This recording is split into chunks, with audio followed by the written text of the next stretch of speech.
السلام علیکم ورحمۃ اللہ۔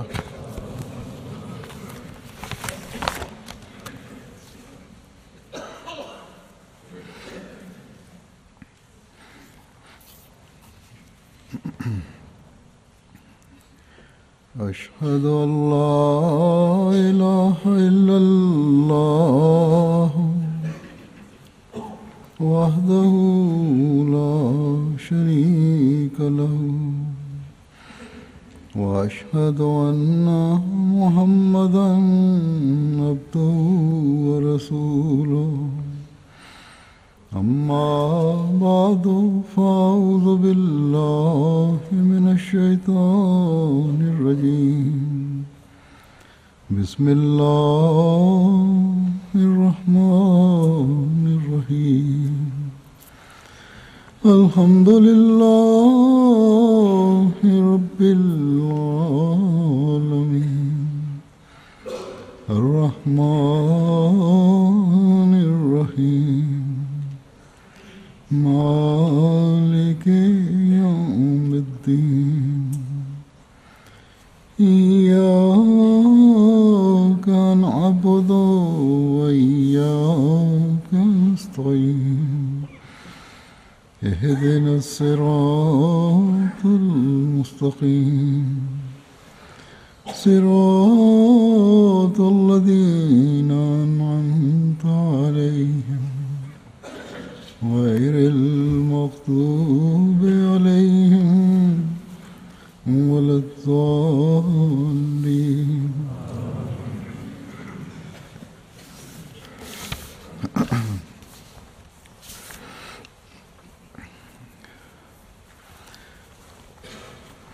حضرت مسلم موعود رضی اللہ عنہ نے ایک دفعہ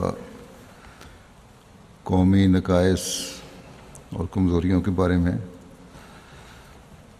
ایک خطبہ ارشاد فرمایا تھا، جس میں ان کمزوریوں کی وجوہات اور جماعت کو ان سے بچنے کی طرف توجہ دلائی تھی۔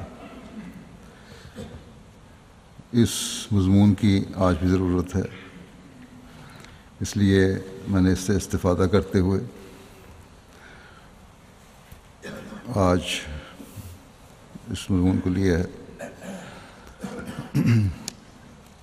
نقائص اور کمزوریاں ہمیشہ دو قسم کی ہوتی ہیں، ایک فردی کمزوریاں اور نقائص، اور ایک قومی کمزوریاں اور نقائص۔ اسی طرح خوبیاں بھی دو قسم کی ہوتی ہیں، ایک فردی خوبیاں اور دوسرے قومی خوبیاں۔ فردی نقائص وہ ہیں جو افراد میں تو ہوتے ہیں لیکن من حیث القوم قوم میں نہیں ہوتے۔ اسی طرح خوبیاں ہیں، بعض خوبیاں افراد میں تو ہوتی ہیں لیکن من حیث القوم قوم میں نہیں ہوتی۔ افراد اپنے علم اور اپنی کوشش سے بعض خوبیاں اپنے اندر پیدا کر لیتے ہیں، اسی طرح نقائص کی وجوہات اور اسباب ہر شخص کے اپنے حالات اور ماحول کی وجہ سے ہوتے ہیں۔ بدی اور نیکی کے بارے میں یہ بات بھی یاد رکھنی چاہیے کہ نیکی اور بدی یا نقص اور خوبی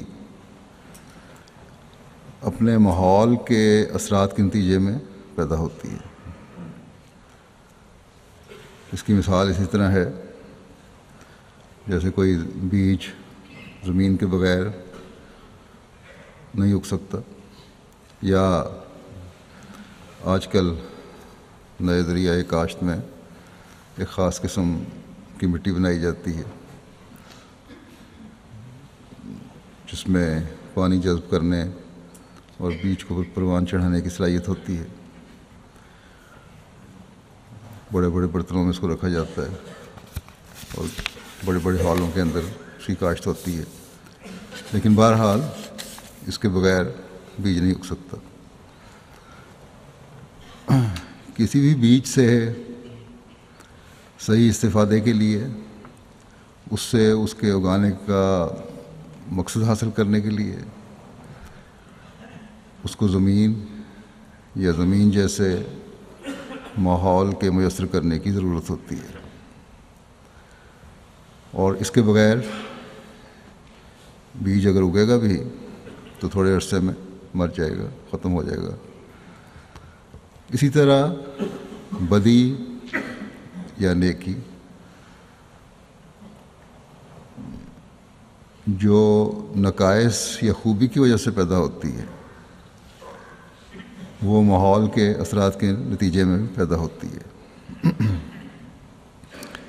بس برائیوں یا نیکیوں کے بڑھنے میں ماحول ایک لازمی جزو ہے۔ ارد گرد کے اثرات جب تک کسی نیکی یا بدی کے لیے خاص زمین تیار نہ کر دیں، اس وقت تک وہ بدی یا نیکی نشو و نما نہیں پا سکتی۔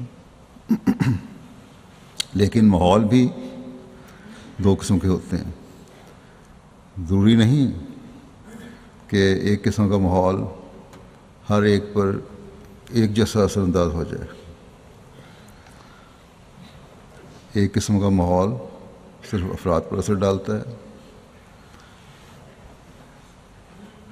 اور من حیث القوم وہ ہر ایک کو متاثر نہیں کرتا۔ اس کی مثال ایسی زمین کی ہے جس میں خاص فصلیں اگ سکیں۔ مثلا حضرت مسلم موعود نے مثال دی ہے کہ زعفران ہے، ہندوستان میں پیدا ہوتا ہے، تو تمام ہندوستان میں نہیں ہوتا یہ، بلکہ خطہ کشمیر میں ہوتا ہے، اور وہاں بھی ایک خاص علاقہ ہے جس میں خاص قسم کا زعفران پیدا ہوتا ہے جو اعلیٰ قسم کا ہے۔ پاکستانی ذمہ دار بھی جانتے ہیں، بلکہ چاول کا کاروبار کرنے والے بہت سارے لوگ جانتے ہیں کہ خوشبودار باسمتی چاول جیسا کہ کالر کے علاقے میں ہوتا ہے، وہاں پاکستان کے اور کسی علاقے میں نہیں ہوتا۔ زراعت کے ماہرین نے بڑی کوشش بھی کی ہے، لیکن کامیاب نہیں ہو سکے اس جیسی خوشبو پیدا کرنے میں۔ بہرحال خاص حالات، خاص بیجوں کے لیے اللہ تعالیٰ نے قانون قدرت میں مہیا کر دی ہیں یا مقرر کر دی ہیں، جس کے بغیر اس خاصیت اور وہ صفت پیدا نہیں ہوتی۔ پھر زمین ہے یا دوسرے موسمی اثرات ہیں، یہ سارے اثر انداز ہوتے ہیں۔ اس کے مقابلے پر بعض فصلیں ایسی ہیں، مثلا گندم ہے یا خاص قسم کے باغات ہیں، وہ ایک ملک میں تمام جگہ ہو جاتے ہیں۔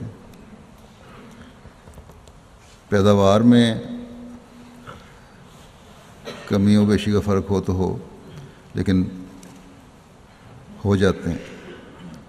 بس اس طرح نیکیاں اور بدیاں بھی بعض اثرات کے تحت قومی حیثیت اختیار کر لیتی ہیں اور پوری قوم کی ترقی یا زوال کا ذریعہ بن جاتی ہیں۔ افراد کی بدیاں تو افراد کی کوشش سے ٹھیک ہو سکتی ہیں، اور اگر کوشش کریں تو نہ صرف بدیاں دور ہو جائیں گی، بلکہ افراد میں اگر وہ کوشش کریں تو فردی خوبیاں بھی پیدا ہو سکتی ہیں۔ لیکن جو قومی اثرات کے تحت بدیاں یا نیکیاں ہوں، ان کے لیے کسی ایک فرد کی کوشش کارآمد ثابت نہیں ہو سکتی، کیونکہ فرد جزو ہے کل کا، حصہ ہے کل کا، اور جو خرابی کل میں ہو وہ جز کی اصلاح سے ٹھیک نہیں ہو سکتی، بلکہ کل کی خرابی اگر ہو تو اس سے فرد بھی متاثر ہوتا ہے۔ اگر ایک علاقے میں ماحول ہی خراب ہے تو اس ماحول کی وجہ سے وہاں رہنے والے تمام لوگ متاثر ہوں گے۔ مثلا اگر کوئی شخص اگر مثال لیں ہم انسانی جسم کی، اگر کوئی شخص زہر کھا لے تو یہ نہیں ہو سکتا کہ وہ زہر ہاتھ، پاؤں اور دماغ یا دوسرے اعضاء پر اثر نہ کرے، یہ تمام جسم پر اثر کرے گا۔ اسی طرح ہمارا کھانا ہے، گوشت، پھل وغیرہ ہم کھاتے ہیں اور مختلف چیزیں ہم کھاتے ہیں، ان سے جسم کا ہر حصہ فائدہ اٹھائے گا، کیونکہ یہ تمام اعضاء افراد ہیں کل کے، یعنی جسم کے۔ اس لیے وہ زہر میں بھی حصہ لیتے ہیں اور اچھی خوراک میں بھی حصہ لیتے ہیں۔ اسی طرح جو نیکی یا بدی قومی طور پر پیدا ہو وہ تمام قوم پر اثر ڈالتی ہے، بس جو قومی بدیاں یا نیکیاں ہوں ان کا مقابلہ کوئی خاص حصہ جسم یا فرد نہیں کر سکتا، یا کسی خاص فرد کی اصلاح سے قومی اصلاح نہیں ہو سکتی، نہ بدیوں کو دور کیا جا سکتا ہے اس طرح، نہ ہی نیکیوں کو پھیلایا جا سکتا ہے، کیونکہ کل کا اثر جز پر ضرور پڑتا ہے۔ بہرحال یہی قاعدہ ہے کہ اگر کل کو فائدہ ہو تو جز کو بھی فائدہ ہوگا، اور اگر کل کو نقصان پہنچے تو جز کو بھی نقصان پہنچے گا۔ بس افراد کی بدیاں تو ان کی تشخیص کر کے پھر ان کا علاج کر کے دور کرنے کی کوشش ہو سکتی ہے، اور کسی کو اگر خود احساس ہو جائے تو وہ خود بھی کوشش کر کے اپنی بدیاں دور کر سکتا ہے۔ لیکن قومی بدیوں کو دور کرنے کے لیے تمام قوم کو غور کرنے کی ضرورت ہوتی ہے۔ اگر بحیثیت قوم وہ بدیوں کو دور کرنے کے لیے کھڑی نہ ہو، کوشش نہ کرے، یا بحیثیت قوم علاج کرنے کے لیے تیار نہ ہو، تو بحیثیت قوم وہ بدیاں اور نقائص اس قوم میں پیدا ہو جاتے ہیں، اور ایک وقت آتا ہے جب وہ قوم کو ہلاک کرنے کا باعث بن جاتی ہے۔ بس جہاں یہ ضروری ہے کہ ہم میں سے ہر ایک اپنے نفس کی کمزوریوں کو دیکھے، وہاں یہ بھی ضروری ہے کہ ہم بحیثیت قوم اپنی کمزوریوں کو دیکھیں اور ان کی نشاندہی کریں، اور پھر بحیثیت قوم ان کا علاج اور تدارک کریں، اور اس علاج میں ہر ایک کو اپنا کردار ادا کرنا ہوگا، کیونکہ بغیر مشترکہ کوشش کے اور مشترکہ طور پر علاج کے ہم کامیاب نہیں ہو سکتے۔ دنیا جو ہے، دنیاوی قانون کو بھی اگر دیکھیں، کوئی ذمہ دار مثلاً قدرتی آفات ہیں، سیلاب ہے، کوئی ذمہ دار اپنی زمین کو باندھ کے سیلاب سے نہیں بچا سکتا۔ بند باندھنا، اس کی منصوبہ بندی کرنا، یہ حکومت کا کام ہے۔ مشترکہ کوشش حکومت کی طرف سے ہوتی ہے۔ حکومت نام ہے لوگوں کے جمع ہونے کی،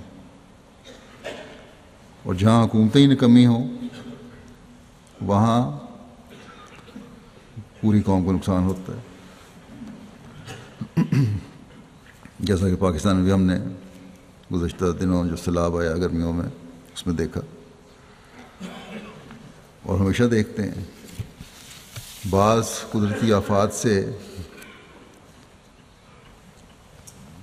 بچا جا سکتا ہے، بے شک قدرتی آفات ایسی ہیں کہ جب آئیں تو ان سے بچنا مشکل ہے، لیکن ایسی بھی ہیں جن سے بچا جا سکتا ہے. بعض آفات کے آنے سے پہلے ان سے ہوشیار کرنے کے سامان ہو جاتے ہیں، لیکن انسان اپنی لاپرواہی کی وجہ سے توجہ نہیں دیتا اور نقصان اٹھاتا ہے. بہرحال اگر قوم کو یا حکومت کو اپنی ذمہ داریوں کا احساس نہ رہے تو نقصان کئی گنا بڑھ جاتا ہے، اور یہ عموماً دنیا میں ہم دیکھتے ہیں. بس قومی احساس اصلاح کے لیے ضروری ہے. جماعت احمدیہ کے حوالے سے اس بارے میں حضرت مسلم موعود نے توجہ دلاتے ہوئے کہ ہمیں ان قومی بدیوں کو کس طرح دیکھنا چاہیے اور ان پر کس طرح غور کرنا چاہیے، یہ فرمایا کہ اگر جماعت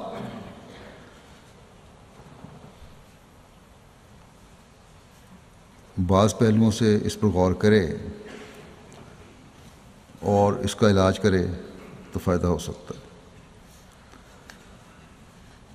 مختلف ذرائع ہیں اس کے، کیونکہ یہ ذرائع جو ہیں وہ قومی امراض کی تشخیص کر سکتے ہیں، اور جب تشخیص ہو جائے تو پھر یہ علاج بھی ہو سکتا ہے. پہلا ذریعہ وہ تعلیمات ہیں جو کسی قوم میں جاری ہوں اور جن پر عمل کرنا ہر شخص اپنا فرض سمجھتا ہو. اگر وہ بری باتیں ہیں یا اس تعلیم کے بد نتائج ہیں یا اس تعلیم سے بد نتائج نکل سکتے ہوں جیسا کہ بعض مذاہب میں ہیں، تو وہ اس کی وجہ سے پھر برائیاں پیدا ہوتی ہیں، بدعات پیدا ہوتی ہیں، یا بدعات پیدا ہوتی ہیں ان کی وجہ سے برائیاں پیدا ہو جاتی ہیں. اگر کسی مذہب میں غلط عقائد اور باتیں ہیں تو اس سے ہر شخص متاثر ہوگا جو بھی اس مذہب کو ماننے والا ہے، اور تمدنی اور معاشرتی زندگی میں بھی اس سے برے نتائج پیدا ہوں گے. صرف مذہبی طور پر نہیں بلکہ معاشرتی زندگی میں بھی، تمدنی زندگی میں بھی برے نتائج پیدا ہوں گے. لیکن ہم جو مسلمان ہیں قرآن کریم کو خدا تعالیٰ کا کلام سمجھتے ہیں اور اس بات پر یقین رکھتے ہیں کہ اس تعلیم میں کوئی نقص نہیں اور اس کے برے نتائج کبھی نکل نہیں سکتے، یا یہ ہو ہی نہیں سکتا کہ اس سے کوئی بدی پیدا ہو، کیونکہ تعلیم بے عیب ہے، اس لیے ظاہر ہے برا نتیجہ نکل نہیں سکتا. بس مسلمانوں میں یہ سوچ لیا کہ برائی آ ہی نہیں سکتی. لیکن کیا سب مسلمان برائیوں سے پاک ہیں؟ جب ہم اپنے ماحول کا جائزہ لیتے ہیں، مسلمانوں کی عمومی حالت دیکھتے ہیں تو پتہ چلتا ہے کہ اکثریت تو برائیوں میں مبتلا ہے. بس اس بات پر غور کرنے کی ضرورت ہے کہ قرآن میں تو کوئی نقص نہیں ہے. خدا تعالیٰ نے خود اس میں یہ اعلان فرما دیا کہ اس میں کوئی نقص نہیں ہے،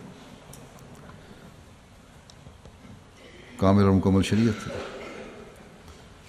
اگر قرآن کریم کی بے شمار پیش گوئیاں اور باتیں پوری ہوئی ہیں اور ہم دیکھتے ہیں کہ پوری ہو رہی ہیں، تو اللہ تعالیٰ کا یہ اعلان بھی یقیناً سچا ہے کہ قرآن کریم کی تعلیم ہر عیب سے پاک ہے اور کامل اور مکمل تعلیم. بس اس بات کو ہم یقیناً سچا سمجھتے ہیں. اب سوال یہ ہے کہ پھر کمی کہاں ہے؟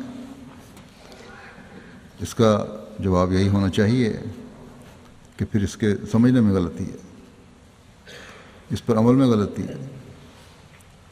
بس اگر قرآن کریم میں کوئی نقص نہیں ہے تو یقیناً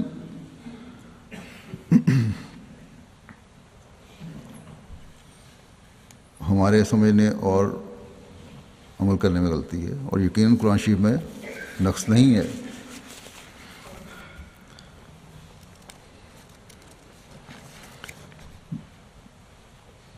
اور اس سمجھنے کی غلطی کی وجہ سے قوم متاثر ہوئی. یہ غلطیاں قوم کے پہلے علماء کے قرآن کریم کو غلط سمجھنے کی وجہ سے بھی ہو سکتی ہیں، اور موجودہ علماء کے غلط سمجھنے کی وجہ سے بھی ہو سکتی ہیں. بہرحال نتیجہ ظاہر ہے جو ہمیں نظر آ رہا ہے. اب علماء مفسرین بے شک اپنے نظریات رکھتے تھے یا رکھتے ہیں، اور یہ انفرادی نظریات ہیں، لیکن قوم یہ نہیں کہتی کہ علماء کے یہ ذاتی نظریات ہیں. قوم ان علماء کی طرف دیکھتی ہے. اس لیے ان کے پیچھے چلنے والے غلط نظریات کی وجہ سے یا تفسیروں کو نہ سمجھنے کی وجہ سے اعلیٰ تعلیم کے باوجود فائدہ اٹھانے والے نہیں بن سکے، بلکہ نقصان اٹھا رہے ہیں. اور اس وجہ سے قوم میں برائیاں پیدا ہو گئیں. بعض غلط نظریات جو رواج پا گئے جن کا اسلام کی تعلیم سے واسطہ ہی نہیں. ماحول کا اثر ہو گیا، دوسرے مذاہب کا اثر ہو گیا، تمدن کا اثر ہو گیا، جو غلط رنگ میں جس کو مذہب کا حصہ سمجھ لیا گیا. تو بہرحال نقائص پیدا ہوئے. اللہ تعالیٰ کا احسان ہے کہ ہم حضرت مسیح موعود علیہ السلام کی جماعت میں شامل ہیں، اور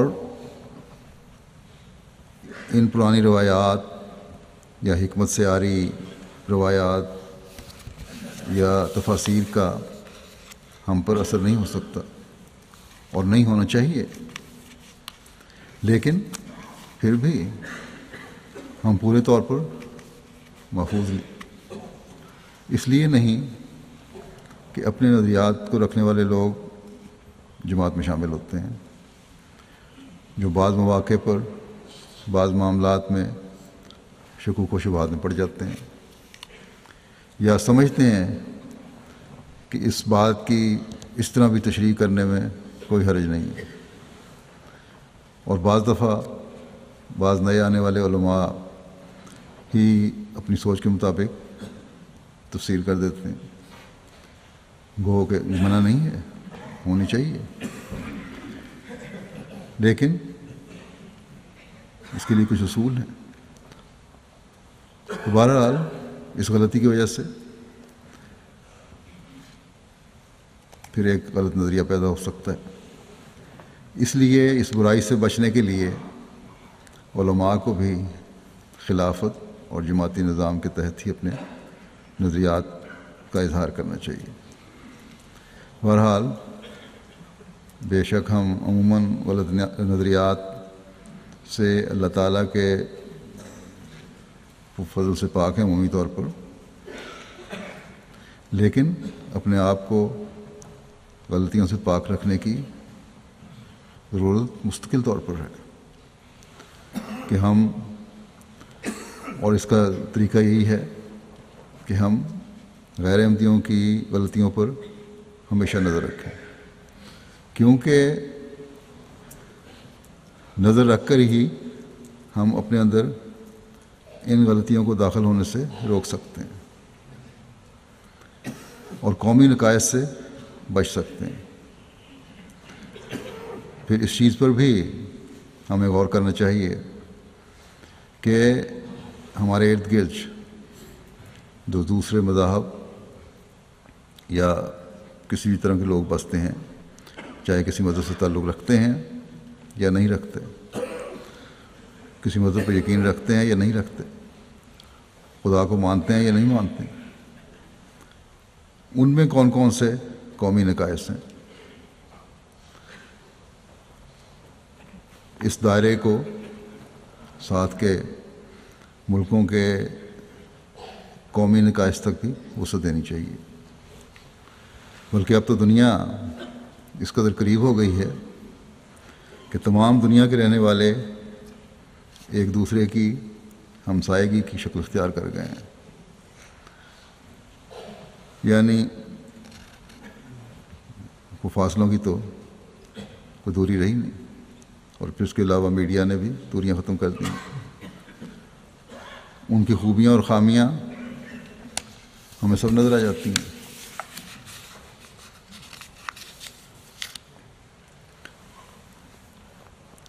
اور ہمسائے ملکوں کے اثر ایک دوسرے پر پڑتے رہتے ہیں۔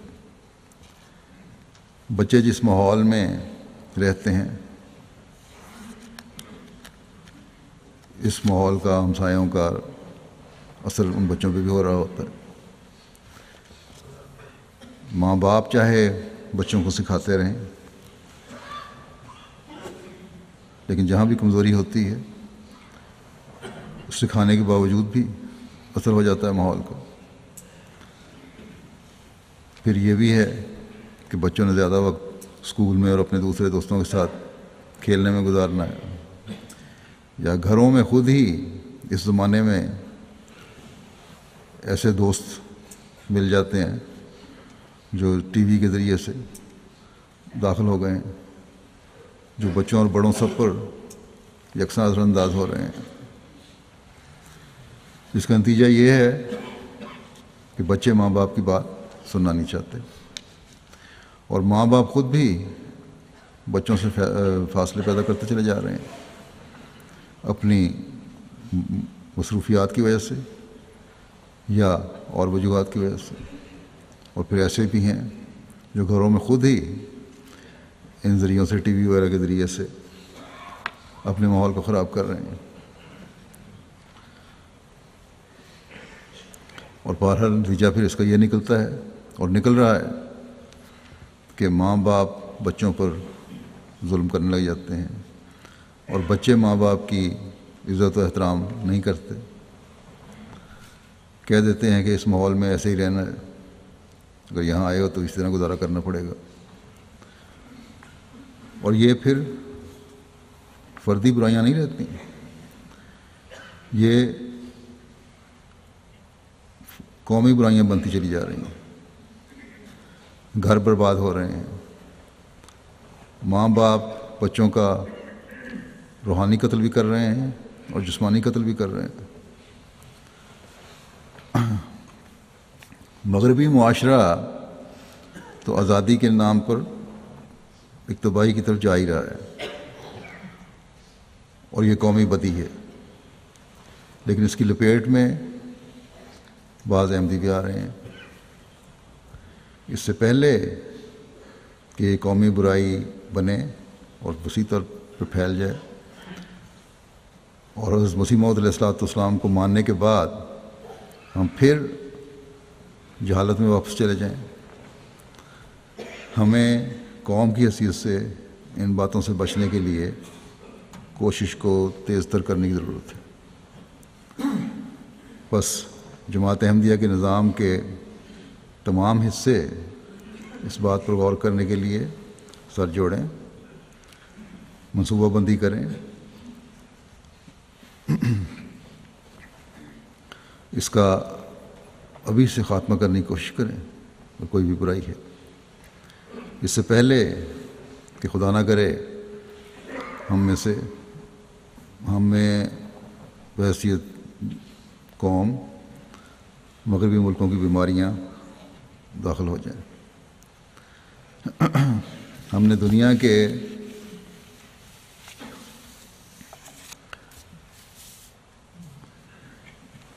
علاج کا بیڑا اٹھایا. ہم نے یہ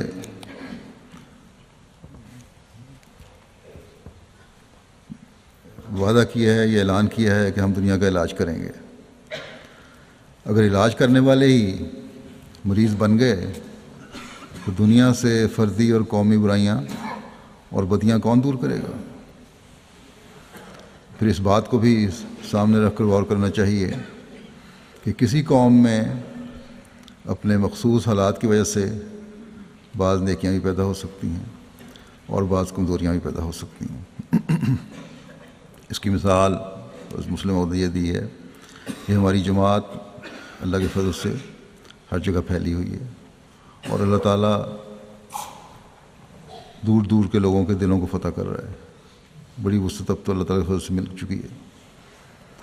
اور ساتھ ہی ہماری جماعت کا یہ بھی عقیدہ ہے کہ کبھی غیر احمدیوں کے پیچھے نماز نہیں پڑھنی چاہیے، کیونکہ غیر احمدی امام نے اس امام کو نہیں مانا جس کو خدا تعالیٰ نے زمانے کا امام بنا کر بھیجا ہے.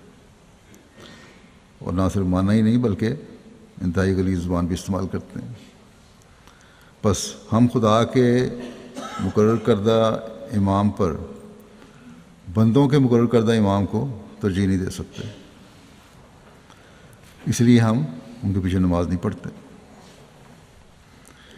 اب عموماً تو اللہ تعالیٰ کے فضل سے جماعت کے سینٹر بھی ہیں اور مساجد بھی ہیں جہاں احمدی باجماعت نماز پڑھ سکتے ہیں یا پڑھتے ہیں.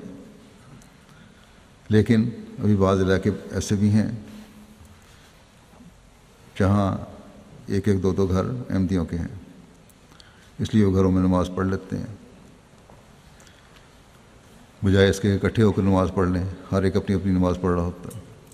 اس طرح میں نے پہلے بھی توجہ دلائی تھی کہ گھروں میں بھی باجماعت نماز کر لیا کریں تو کوئی حرج نہیں. یا بعض اس بات پر کہ مصروفیت ہے اپنی نماز علیحدہ پڑھ لیتے ہیں، بعض کام کی مصروفیت کی وجہ سے نمازیں جمع کر لیتے ہیں.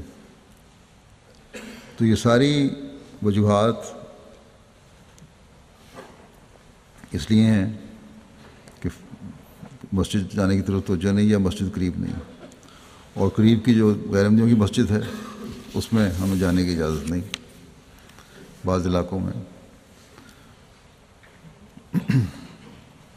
یا اور بعض دوسری وجوہات ہیں.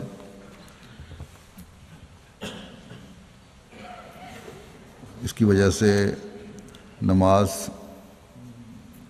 تو بہرحال پڑھ ہی لیتے ہیں لیکن گھر میں پڑھتے ہیں، اور نماز باجماعت کی طرف عموماً توجہ نہیں ہے. یا یہ بھی ہے کہ نمازیں جمع کرنے کی طرف بلا وجہ زیادہ توجہ ہو گئی ہے، باوجود توجہ دلانے کے، بار بار کی تلقین کے، باجماعت نماز کے لیے ایک بڑی تعداد کو ذوق و شوق نہیں ہے. گویا یہ ایک قومی بیماری بن رہی ہے، اس لیے اس کے شدت سے علاج کی بہت زیادہ ضرورت ہے. یہ فردی نقص نہیں ہے کہ فلاں شخص مسجد میں باجماعت نماز پڑھنے نہیں آیا. یہ جس طرح عدم توجہی کا اظہار ہو رہا ہے، قومی بیماری اور نقص کی شکل اختیار کر رہی ہے. یہ چیز حالات کی وجہ سے سہولت نے نماز باجماعت کی اہمیت کو کم کر دیا. بے شک احمدی نمازیں گھروں میں پڑھتے ہیں، اور ان میں ایسے بھی ہیں، بہت سے ایسے ہیں جو بڑے گریہ وداری سے گڑ گڑا کر نمازیں پڑھتے ہیں، جبکہ دوسرے مسلمانوں کی اکثریت ایسی توجہ سے شاید نماز نہ پڑھتے ہوں، یا لیکن پھر بھی وہ چاہے ظاہرداری کے لیے صحیح مسجد میں جا کر نماز ضرور پڑھتے ہیں جو نمازیں پڑھنے والے ہیں. اور اب تو غیر احمدیوں میں مسجد میں جانے کا رجحان پاکستان سے بھی خبریں آتی ہیں بہت زیادہ بڑھ گیا.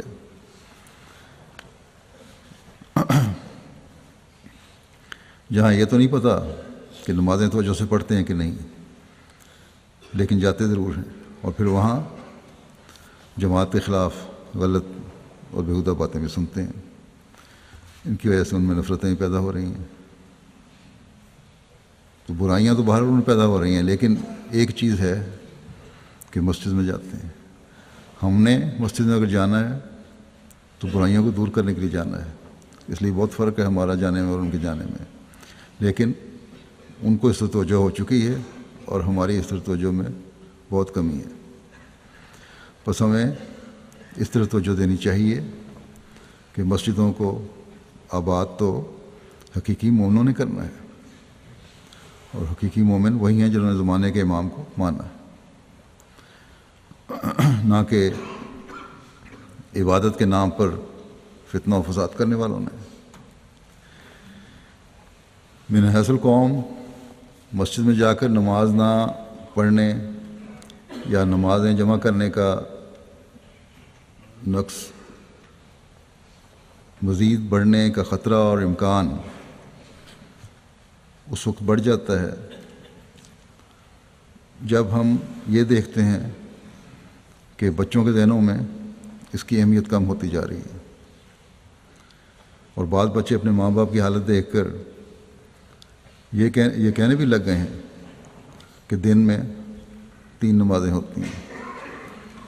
جب کہو کہ 5 ہوتی ہیں تو کہہ دیتے ہیں کہ ہم نے تو اپنے ماں باپ کو 3 نمازیں پڑھتی دیکھا ہے.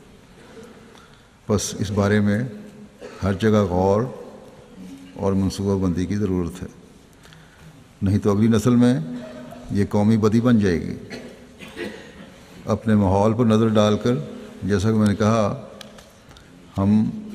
ہمیں وسیع تر منصوبہ بندی کرنے کی ضرورت ہے. آج دنیا کی جو حالت ہے کہ خدا سے اور دین سے دور ہٹ رہے ہیں، اگر ہم نے شدت کے ساتھ کوشش نہ کی تو مختلف قسم کی بدیاں ہمارے اندر داخل ہونا شروع ہو جائیں گی. ایک بدی کے بعد پھر دوسری بدی بھی آتی ہے. نام کا دین رہ جائے گا، روح نہیں رہے گی.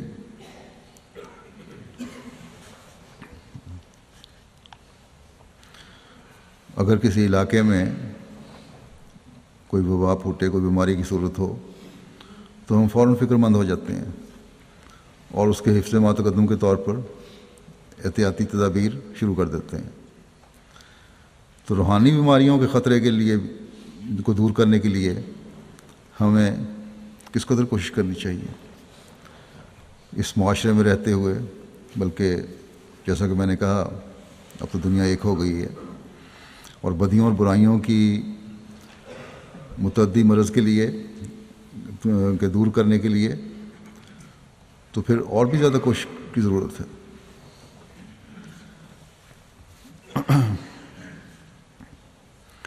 جو حفظ ما تقدم کرتے ہیں، علاج کراتے ہیں، بچت کے ٹیکے لگواتے ہیں، وہ ظاہری بیماریوں سے دوسروں کی نسبت زیادہ محفوظ رہتے ہیں.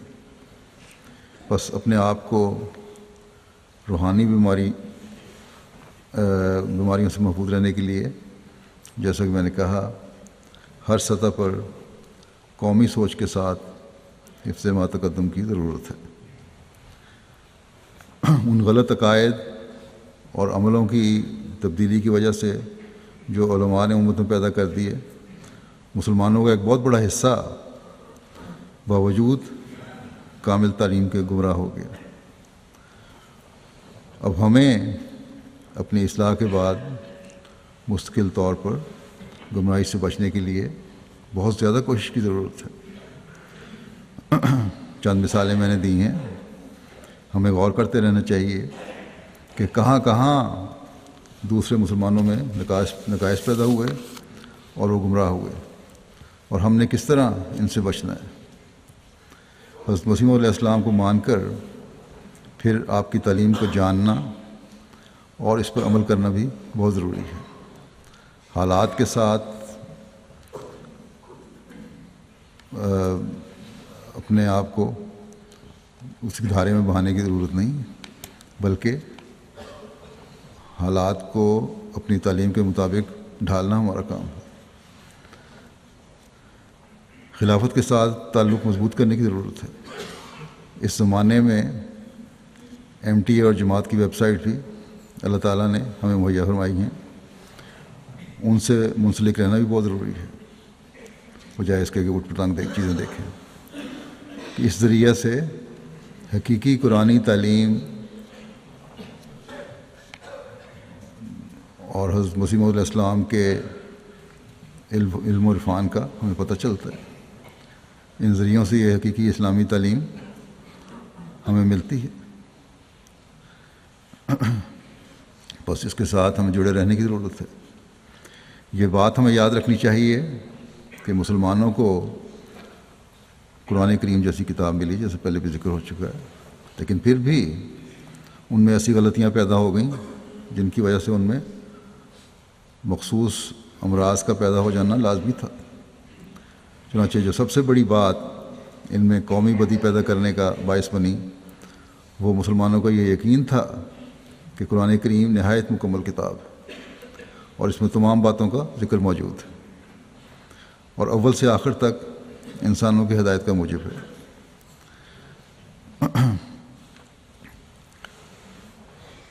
بس ان باتوں سے بظاہر تو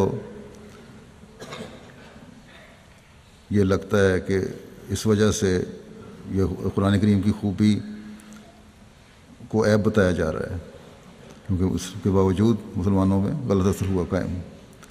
مگر اگر غور کیا جائے تو معلوم ہوگا کہ دراصل یہ ہے تو خوبی، مگر اس کو غلط طور پر سمجھنے کی وجہ سے مسلمانوں میں بہت بڑا عیب پیدا ہو گیا۔ اس میں کوئی شبہ نہیں کہ قرآن کریم مکمل کتاب ہے، اور اس میں کوئی شبہ نہیں کہ یہ قیامت تک کے لیے ہدایت نامہ ہے، جس میں تمام اعلیٰ تعلیمیں جمع کر دی گئی ہیں۔ مگر اس میں بھی کوئی شک نہیں کہ اللہ تعالیٰ جو انسانی دماغ کا خالق ہے، وہ یہ بھی جانتا تھا کہ دماغ کی یہ خاصیت ہے کہ اگر اسے سوچنے کی عادت نہ ڈالی جائے تو یہ مردہ ہو جاتا ہے اور اس میں ترقی کرنے والی کیفیت باقی نہیں رہتی۔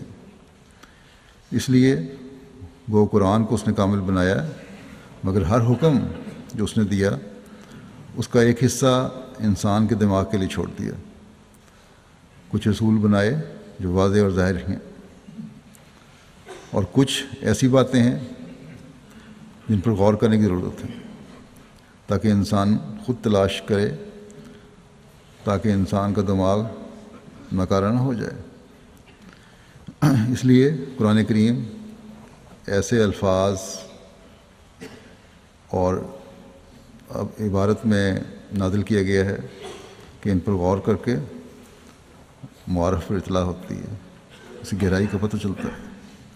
ورنہ اگر سب کو یکساں فائدہ پہنچانا مد نظر ہوتا تو ایک کھلا کھلا مضمون ہوتا قرآن کریم میں، ہر شخص خواہ غور کرتا یا نہ کرتا ان مضامین سے آگاہ ہو جاتا۔ اس سے الہی منشا یہی ہے کہ انسانی دماغ معطل اور بیکار نہ ہو، اور اس کے سوچنے کی وجہ سے، نہ سوچنے کی وجہ سے نشو و نما رک نہ جائے۔ لیکن یہ بھی واضح ہو کہ اس کے کچھ اصول و ضوابط ہیں، جیسا کہ پہلے بھی میں نے کہا ہے، اور اس زمانے میں ان کی رہنمائی کے لیے ہمیں حضرت مسیح موعود علیہ السلام نے بہت سے اصول بتا دیے ہیں، خود واضح تفسیر کر کے بتا دی ہے، جن کو ہمیں سامنے رکھنا چاہیے، اور اس کے مطابق قرآن کریم کے میں سے جو نئے نئے نکات جو تلاش کرنا چاہیں انہیں تلاش کرنے چاہیے۔ دوسرے مسلمانوں کی طرح اگر صرف پرانی تفسیروں سے ہم چمٹے رہیں تو وہ معارف اور راستے بھی نہیں کھلیں گے جن کی حضرت مسیح موعود علیہ السلام نے رہنمائی فرمائی ہے۔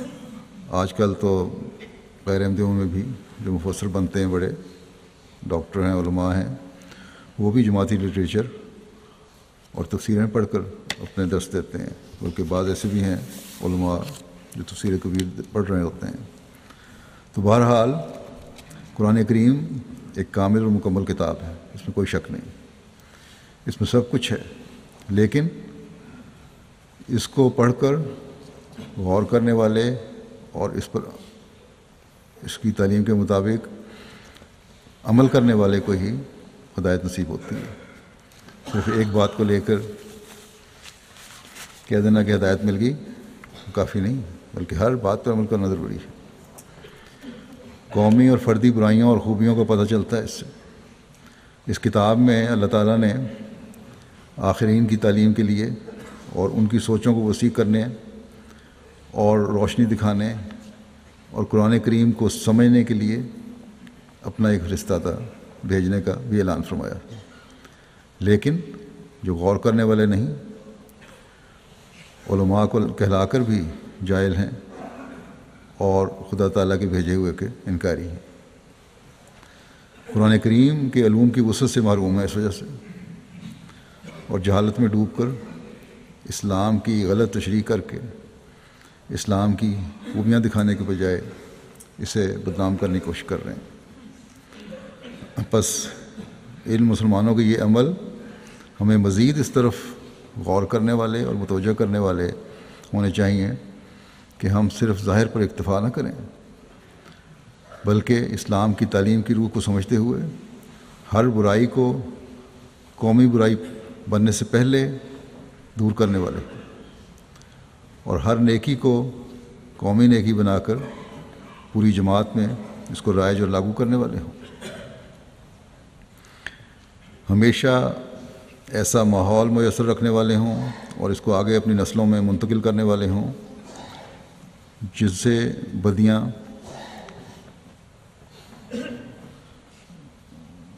نہ پھیلیں بلکہ خوبیاں اور نیکیاں پیدا ہوں۔ اللہ تعالیٰ ہمیں اس کی توفیق عطا فرمائے۔ آج نماز کے بعد میں 2 حاضر جنازے پڑھاؤں گا اور 2 جنازہ غائب ہوں گے۔ جنازہ ہے مکرمہ جو حاضر جنازوں میں سے رضیہ مسرت خان صاحبہ، اہلیہ مکرمہ عبداللطیف خان صاحب حوصلوں کا جو سیکریٹری رشتہ ناتا ہیں لطیف خان صاحب، 11 فروری 2015 کو ان کی وفات ہوئی 79 سال کی عمر میں۔ انا للہ و انا الیہ راجعون۔ آپ حضرت محمد ظہور خان صاحب صحابی حضرت مسیح علیہ السلام کی بہو اور صوبے دار کرم بخش صاحب کی بیٹی تھیں۔ 1962 میں انگلستان آئیں، 1975 میں 2 سال صدر لجنہ حوصلوں اور پھر لمبا عرصہ حوصلوں میں لجنہ کی سیکریٹری ضیافت کے طور پر خدمت کی توفیق پائی۔ مہمانوں کے علاوہ جماعتی پروگرام کے مواقع پر اپنی ٹیم کے ہمراہ نہایت خوش دلی سے مہمان نوازی کیا کرتی تھیں۔ حوصلوں میں احمدی بچوں کے علاوہ غیر الجماعت احباب کے بچوں کو بھی قرآن کریم ناظرہ پڑھانے کی توفیق پائی۔ آپ انتہائی خوش اخلاق ملنسار مہمان نواز ایک مخلص خاتون تھیں۔ خلافت سے اخلاص و وفا کا تعلق تھا، بچوں کی اچھی دینی تربیت کی۔ کسی نہ کسی رنگ میں آپ کے بچے دین کی خدمت کی توفیق پا رہے ہیں۔ کہ آپ کے شوہر کے علاوہ 2 بیٹیاں اور 4 بیٹے ہیں آپ کی یادگار ہیں۔ ظہیر خان صاحب صدر جماعت حوصلوں ہیں اور نائب افسر سگا کی حیثیت سے بھی خدمت کر رہے ہیں۔ اللہ تعالیٰ مرحومہ کے درجات بلند فرمائے۔ دوسرا جنازہ عزیزم عامر شراز صاحب ابن مکرم شاہد محمود صاحب ماڈرن ساؤتھ کا ہے۔ 12 فروری 2015 کو بارزہ کینسر 29 سال کی عمر میں وفات پا گئے۔ انا للہ و انا الیہ راجعون۔ حضرت مسیح علیہ السلام کے صحابی حضرت مصری حسن دین صاحب رضی اللہ عنہ مرحوم ان کے پردادا اور حضرت حکیم جلال الدین صاحب رضی اللہ عنہ ان کے والد کے پڑنانا تھے۔ اپنے حلقے میں خدمت کے لیے ان کے علاوہ جلسہ سالانہ پر خدمت خلق اور سیکیورٹی کی ڈیوٹی بڑے شوق سے دیا کرتے تھے۔ بڑے خوش اخلاق ملنسار اور مخلص نوجوان تھے۔ پسماندگان میں والدین کے علاوہ اہلیہ اور 2.5 سالہ بچی یادگار چھوڑی ہیں۔ عزیز مرحوم کو کینسر تھا اور بڑا لمبا عرصہ بڑی تکلیف دہ بیماری کو بڑے ہنستے ہوئے گزارا انہوں نے. میرے پاس بھی انتہائی بیماری کی حالت میں آئے، جب بھی آتے تھے تو مسکرا رہے ہوتے تھے. بہت پیارے بچے تھے. اللہ تعالیٰ ان سے مغفرت اور پیار کا سلوک فرمائے، اپنی رحمت کی چادر میں ڈھانپ لے. ان کی بیوی اور بیٹی کو بھی اپنی حفظ و امان میں رکھے اور صبر عطا فرمائے. ان کے والدین کو بھی صبر اور حوصلہ عطا فرمائے. جنازہ غائب میں پہلے ہے مکرم الحاج رشید احمد صاحب، جن کی وفات ملواکی امریکہ میں 7 فروری 2015 کو ہوئی. انا للہ و انا الیہ راجعون. ان کی عمر وفات کے وقت 91 سال تھی. مرحوم امریکہ کے شہر سینٹ لوئس میں 1923 میں پیدا ہوئے. 1947 میں بیعت کر کے اسلام میں احمدیت میں داخل ہوئے. بیعت کرنے کے بعد 2 سال بعد 1949 میں دینی تعلیم حاصل کرنے کے لیے روا چلے گئے، جہاں خود حضرت مسلم موعود رضی اللہ عنہ نے آپ کا ریلوے اسٹیشن جا کر استقبال کیا. انہوں نے جامعہ احمدیہ میں 5 سال تعلیم حاصل کی، پھر باقاعدہ مبلغ بنے. پاکستان میں قیام کے دوران اردو اور پنجابی زبان پر عبور حاصل کیا. امریکہ سے سب سے پہلے جامعہ احمدیہ میں بطور طالب علم داخل ہونے کا اعزاز حاصل ہوا. اسی طرح روا میں 5 سال قیام کے دوران آپ کو حضرت مسلم موعود رضی اللہ عنہ کی خاص رفاقت بھی نصیب ہوئی. حضور رضی اللہ عنہ نے آپ کا رشتہ مبلغ احمدیت حاجی ابراہیم خلیل صاحب کی صاحبزادی مکرمہ سارہ قدسیہ صاحب سے کروا دیا، جن کے وطن سے آپ کے ہاں 3 بچے ہوئے اور ایک بیٹی کی وفات ہو چکی. ایک بیٹا اور ایک بیٹی آپ کی اس پہلی شادی سے حیات ہیں، امریکہ میں رہتے ہیں. 1955 میں جامعہ احمدیہ سے فارغ ہونے کے بعد آپ کو امریکہ میں بطور مبلغ بھجوایا گیا. حضرت مسلم موعود نے آپ کی روا سے روانگی کے وقت اپنے دست مبارک سے لکھا ہوا آپ کو نصیحت فرمائی، اور ایک پگڑی کا کلا جس میں حضرت مسیح موعود کے کپڑے کا ایک ٹکڑا سلا ہوا تھا آپ کو بطور تحفہ عطا فرمایا، جو ابھی تک آپ کے پاس موجود تھا، اب آپ کے بچوں کے پاس ہے. جماعت احمدیہ امریکہ کے سب سے پہلے مقامی امریکن مشنری تھے. آپ نے امریکہ میں شکاگو، سینٹ لوئس اور دوسرے شہروں میں بطور مشنری کے علاوہ امیر جماعت امریکہ کی حیثیت سے بھی خدمات انجام دیں. اس کے علاوہ آپ ایک لمبا عرصہ صدر ملواکی جماعت اور مختلف مرکزی عہدوں پر خدمت کی توفیق پاتے رہے. دوسری شادی آپ کی سینٹ لوئس کے سابق صدر جماعت مکرم خالد عثمان صاحب کی بیٹی عزیزہ احمد سے ہوئی، جن سے آپ کے 2 بیٹے اور 2 بیٹیاں ہیں. آپ کو تبلیغ کا جنون کی حد تک شوق تھا، کوئی موقع ہاتھ سے جانے نہیں دیتے تھے. آپ کے دور صدارت میں جماعت ملواکی کی امریکن احمدیوں پر مشتمل ایک بڑی جماعت کی بنیاد پڑی، جو امریکہ کی دوسری جماعتوں کے مقابلے پر اکثریت میں ہے. 1998 میں انہیں حج کی سعادت حاصل ہوئی. ملواکی میں جماعت کے علاوہ دیگر مذاہب کے لوگوں میں بھی مقبول تھے. 20 سال سے ٹی وی کے ایک پروگرام اسلام لائیو پر باقاعدہ آ رہے تھے. آپ نے اپنی زندگی کے آخری لمحات تک جماعت کے ہفتہ وار تبلیغی اسٹال پر باقاعدگی سے جانا اختیار کیے رکھا. وفات سے قبل جب تک ہوش میں تھے آپ نرسوں کو بھی تبلیغ احمدیت کرتے رہے.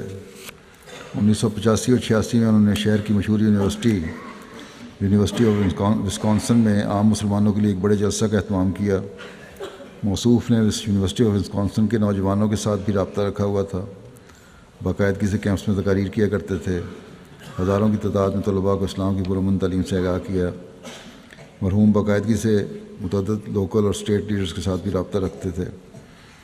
اتوار کے روز عام لوگوں کے لیے میٹنگ رکھتے، جن میں احمدی احباب کے علاوہ مختلف مذاہب سے تعلق رکھنے والے دوسرے احباب بھی آتے اور ان کی باتوں سے مستفید ہوتے. دوستوں کے اظہار پر اور مرکز کی اجازت سے آپ نے اپنی یادداشتوں کو، جن میں حضرت مسلم موعود رضی اللہ عنہ کی رفاقت خاص میں پاکستان کے مختلف مقامات کے سفروں پر جانے اور سوال و جواب کی مجالس میں بیٹھنے اور باقاعدہ طور پر نوٹ بک میں نوٹس کو درج کرنا شامل تھا، اس کو کتابی صورت میں طبع کروانا تھا.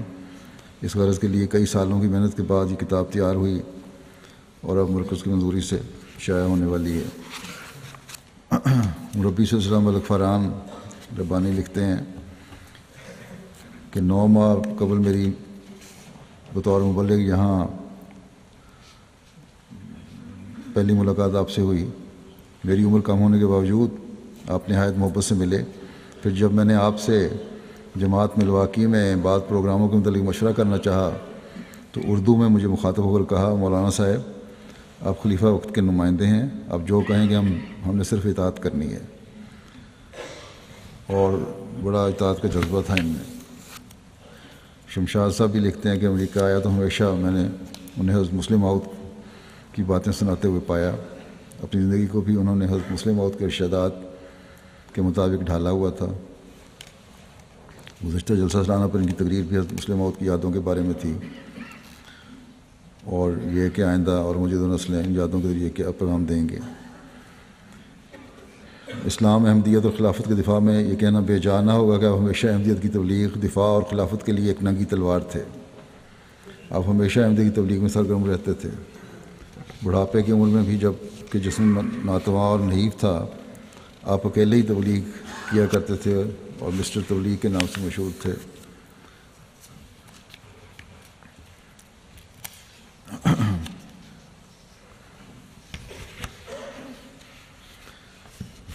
اللہ تعالیٰ کی فضل سے وہاں کافی لوگ ان کے جنازے میں شامل ہوئے۔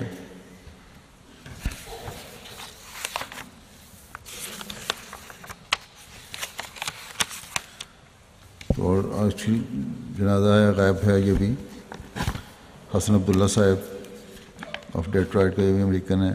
30 جنوری 2015 کو ان کی وفات ہوئی۔ انا للہ و انا الیہ راجعون۔ 26 ستمبر 1929 کو ایک عیسائی گھرانے میں پیدا ہوئے۔ ان کا پیدائش کا نام ولیم ہینری تھا۔ 1970 کی دہائی میں ایک احمدی برادر مکرم وہاب صاحب جو کہ ان کے کلاس فیلو تھے، ان کے ذریعے انہوں نے اسلام احمدیت قبول کرنے کی سعادت پائی۔ قبول اسلام کے بعد ان کا نام حسن عبداللہ رکھا گیا۔ مرحوم بہت خوبیوں کے مالک ایک فدائی احمدی تھے۔ قرآن کریم سے بہت محبت تھی، روزانہ تلاوت کرنا ان کا معمول تھا۔ بتایا کرتے تھے کہ وہ سورہ کہف کی پہلی اور آخری 10 آیات کی مستقل تلاوت کیا کرتے ہیں۔ نماز جمعہ باقاعدگی سے ادا کرتے تھے۔ سب سے پہلے مسجد آ کر اپنی خوبصورت آواز میں اذان دیتے۔ نماز جمعہ کے لیے بہت پہلے آ کر نوافل اور تلاوت قرآن کریم کرتے۔ بہت صاف ستھرا لباس زیب تن کیا کرتے تھے۔ ایک دفعہ بیمار ہو گئے تو ہسپتال سے بھی سیدھے جمعہ کا وقت تھا، جمعہ کے لیے مسجد میں آ گئے گھر جانے کے بجائے۔ ڈیٹرائٹ میں مسجد کو آگ لگ گئی تھی، دوبارہ تعمیر کی گئی۔ اس دوران انہوں نے نہایت اخلاص سے افراد جماعت کے لیے اپنا گھر پیش کیے رکھا تاکہ وہ نماز جمعہ ان کے گھر میں ادا کرتے رہیں۔ سلسلہ کی کتب و رسائل بہت شوق سے پڑھتے۔ آپ ان خاص لوگوں میں سے تھے جن کی روحوں میں سچائی کے لیے ایک تڑپ تھی، اور اسی وجہ سے حضرت مسیح علیہ السلام کے پیغام کو قبول کرنے کی توفیق پائی اور آخری لمحے تک اپنا عہد بیعت کو نبھایا۔ ان کی اہلیہ وفات پا چکی ہیں، بچے تو ان کے احمدی نہیں ہیں۔ اللہ تعالیٰ مرحوم سے مغفرت اور رحم کا سلوک فرمائے، سب مرحومین سے ان کے درجات بلند فرمائے۔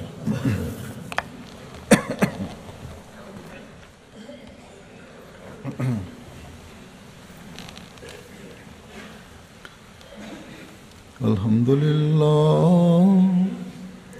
للہ نحمده ونستعینه ونستغفره ونؤمن به ونتوکل علیہ ونعوذ باللہ من شرور انفسنا ومن سیئات اعمالنا من يهده الله فلا مضل له ومن يضلله فلا هادي له ونشهد أن لا إله إلا الله ونشهد أن محمدا عبده ورسوله عباد الله رحمكم الله إن الله يأمر بالعدل والإحسان وإيتاء ذي القربى وينهى عن الفحشاء والمنكر والبغي يعظكم لعلكم تذكرون اذكروا الله يذكركم وادعوه يستجب لكم ولذكر الله أكبر.